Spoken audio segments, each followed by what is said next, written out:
Bom, a gente vai começar conversando com Luciana Vitorino. Luciana, conta pra gente. Nós estávamos na maior agonia ali, gente, acompanhando esse jogo, uma sala cheia, claro, de olho sempre no TJ, de olho no esporte, mas não teve como, né? A gente acompanhou tudo e foi isso aí.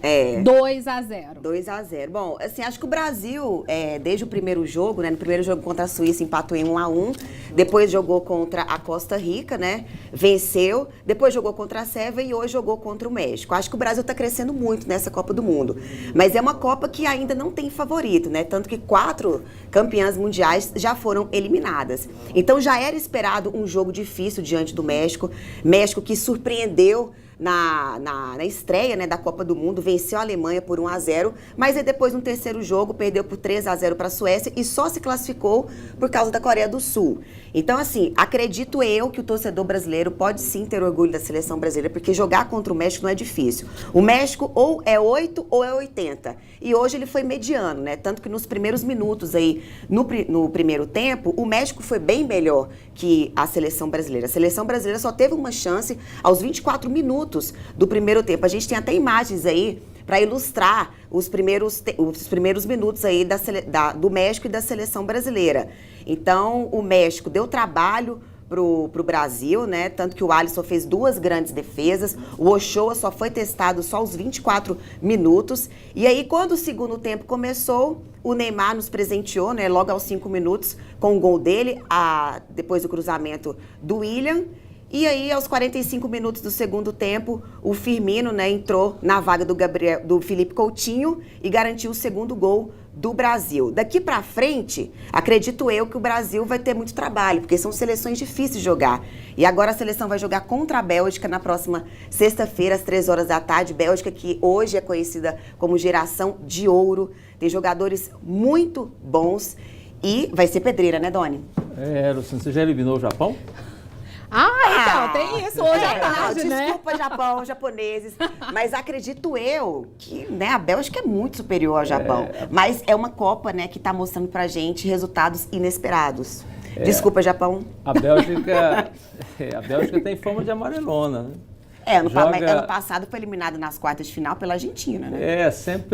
A Bélgica sempre apresenta um futebol técnico, mas na hora das decisões não consegue traduzir o bom futebol em resultados. Mas é bem possível, a Bélgica é favorita, você tem razão, é bem superior ao Japão e deve ganhar o jogo. Agora, eu discordo da Luciana, quando ela diz que não tem favorito. Tem, o favorito é o Brasil. O Brasil é a camisa mais pesada que ainda está na Copa do Mundo. Você fala que está na Copa do Mundo? Apesar de não estar jogando ainda o que a gente espera. Hoje, sofreu-se contra o México porque o Brasil opta por não atacar. O Tite, essa característica, né? O Tite tem 2 coisas que eu particularmente não gosto, mas é a filosofia dele. Ele mantém o Gabriel Jesus em campo porque o Gabriel Jesus marca. É um dos jogadores que mais rouba bola na seleção brasileira. No entanto, o Gabriel Jesus joga de centroavante. A melhor defesa é o ataque. O Gabriel Jesus nunca está ali abrindo espaços para o Neymar, para o Coutinho. Ele não faz essa jogada porque ele está preocupado em marcar. E a outra coisa que eu acho que é errada no pensamento do... Errada não. Não é o que eu pensaria. Ele mantém o William muito preso na ponta direita, quase que na linha lateral, como se fosse um ponteiro dos anos 50, dos anos 60. São 2 jogadores de confiança, assim, que o Tite tem, né? Eu acredito que esse seja o motivo, porque o Gabriel Jesus, na outra partida diante da Sérvia, não jogou nada também. Pois é, e o William também. Como eu digo, ele tá, na cabeça do Tite é isso, ele marca, o Neymar não volta para marcar, o Coutinho não volta para marcar. Tem um outro jogador que não marca também, que o Tite gosta, que é o Paulinho. Então são 3 jogadores ali que têm umas funções que talvez outro treinador não colocaria. Mas no caso do William, eu acho que o William deveria ter um pouco mais de liberdade, pelo menos. O William está errando muito, mas fica muito confinado num canto. Tanto é que o gol do Neymar, que nós saímos do sufoco, surgiu de uma jogada que o William saiu da ponta direita e foi para a ponta esquerda e cruzou a bola para o Neymar. E ainda bem que o Gabriel Jesus não alcançou, né? Te cortando um pouquinho, é porque a gente vai chamar o André agora, direto de Sochi, direto de Sochi. Tá na festa lá, né, Lira? Tá no frevo. Oi, André, cadê? Lá, o André. Oi, André. Conta pra gente, como é que foi isso aí? Foi sofrido tanto quanto aqui? Oi, Lira. Foi sofrido o primeiro tempo. O segundo tempo já foi mais tranquilo aqui em Sochi. com a vitória da seleção brasileira. O time deslanchou no segundo tempo, a galera tá fazendo a festa por aqui. Tá acontecendo um show neste momento, no palco aqui do FanFest. Show de uma cantora brasileira chamada Gabriele, que já mora há muitos anos aqui na Rússia e faz muito sucesso por aqui. Tem aqui os torcedores, olha só que momento que nós vamos proporcionar. Torcedor do México, torcedor do Brasil. Qual o seu nome, amigo? Felipe. E aí, o jogo? O jogo foi difícil, primeiro tempo foi bem complicado, mas segundo tempo o Brasil deslanchou e conseguimos ganhar o México. Neymar. Muito bom, aí, ó. O que vale é isso aí, é amizade, né? Amizade. O esporte é isso aí. O esporte você tem amizades e você aproveita o máximo que puder. Copa do Mundo é tudo isso. Você é de onde? Espírito Santo, Vitória, mas amo Goiás, amo Goiânia. É isso aí, terra boa. Lá é calor igual aqui, tipo Sochi. Muito quente. Você é de lá também? Vitória, Espírito Santo, exatamente. Agora Brasil, olha Brasil, Brasil, Brasil, Brasil. Muito bom Neymar, muito bom Neymar. Beleza. Então tá aí, ó.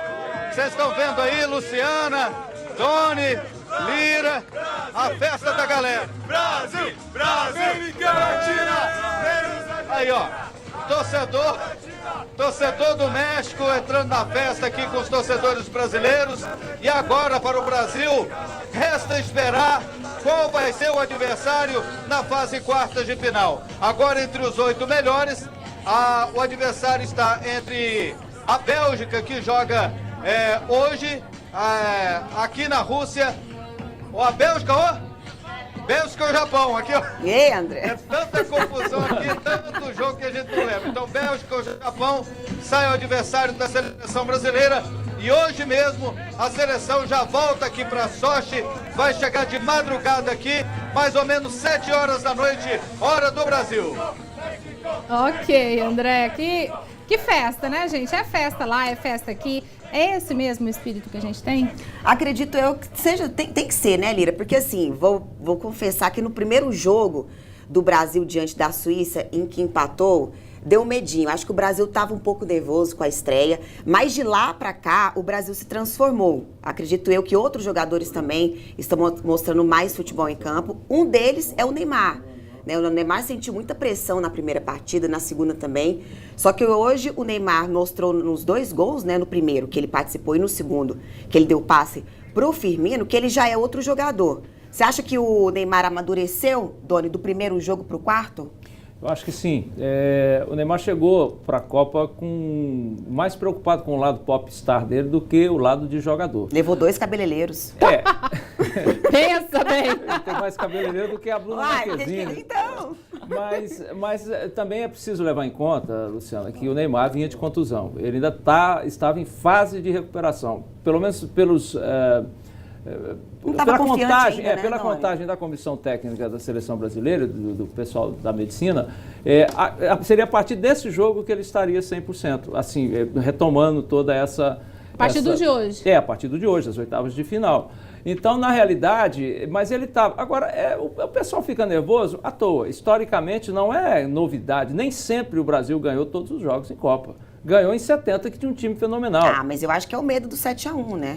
Não. Esse aí vai ser para lógico. sempre. O 7-1, Luciano, é um aborto da natureza. Não precisa ter medo daquilo. Aquilo nunca mais vai acontecer. E não aconteceria se os jogadores que estivessem em campo fossem um pouquinho mais maliciosos, ou se o Filipão fosse um pouquinho mais malicioso. Porque você tomar aquele tanto de gol, uma seleção brasileira tomar aquele tanto de gol um atrás do outro, é porque nem time de dente de leite. Time de jogador profissional teria caído no chão, o treinador parava o jogo, alguma coisa para quebrar a sequência. É que foi um momento assim, de apagão do seu Luiz Felipe Scolari, e que nos levou àquele vexame. Mas aquilo nunca mais vai acontecer, nem a gente vai devolver o 7-1 da Alemanha, esquece quem sonha com isso, que também não vai acontecer, e nem a Alemanha vai ganhar de novo daquele jeito. Agora, o Brasil, em 58 empatou, em 62 empatou, empatou contra a Suécia depois, então é normal.